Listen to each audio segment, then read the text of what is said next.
একবার কুরবানির গরু চুরি করেছিলেন হুমায়ুন ফরিদী, কোনো সিনেমাতে নয়, ছাত্র জীবনে থাকাকালীন এই ঘটনাটি ঘটিয়েছিল সে। অনেকেরই এই ঘটনাটি অজানা, চলুন আজকে সেই ঘটনাটি শুনে আসি। সে বছর কুরবানির ঈদের সময় জাহাঙ্গীরনগর বিশ্ববিদ্যালয়ের আল বিরুনি হলের বেশিরভাগ ছাত্রই বাড়িতে চলে গেলেন। পুরো জাহাঙ্গীরনগরই ফাঁকা হয়ে গেল।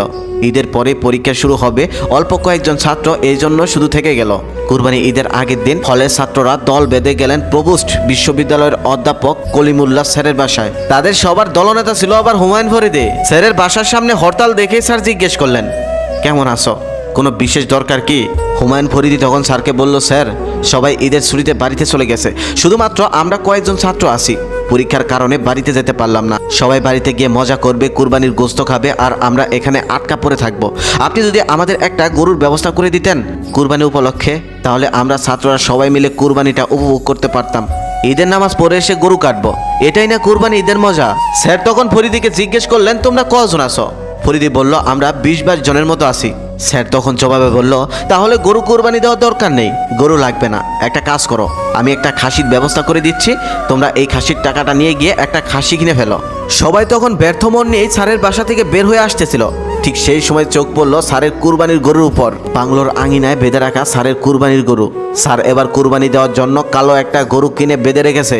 ফরিদীর চোখের ইশারাতেই তখন সবাই বুঝে নিল কি করতে হবে। তারপর সেদিন গভীর রাতে স্যারের গরু চুরি করে নিয়ে আসলো হুমায়ুন ফরিদীর দল। একজন ঈদের দিন সকাল সকাল গিয়ে সাভার থেকে একজন কসাই নিয়ে আসলো। মুহূর্তেই সবাই মিলে সেই গরুটা কেটে ভাগ করে ফেলা হলো। গরুর গোস্ত হলো 60 কেজি। ফরিদী তখন সবাইকে বলল, 15 কেজি রান্না হবে, আর বাকি 45 কেজি রেখে দাও, স্যারের বাসায় পাঠাতে হবে। আর এদিকে কলিমুল্লাহ স্যার হন্য হয়ে গরু খুঁজতে লাগলো। এক রাতের মধ্যেই তার আস্ত গরু কিভাবে হাওয়া হয়ে গেল। এখন সে কুরবানি দিবে কিভাবে? কোথাও সেই কুরবানির গরু খুঁজে না পেয়ে স্যার চিন্তায় নিরুপায় হয়ে বাজার থেকে আরো একটি নতুন গরু কিনে আনলো কুরবানি দেওয়ার জন্য।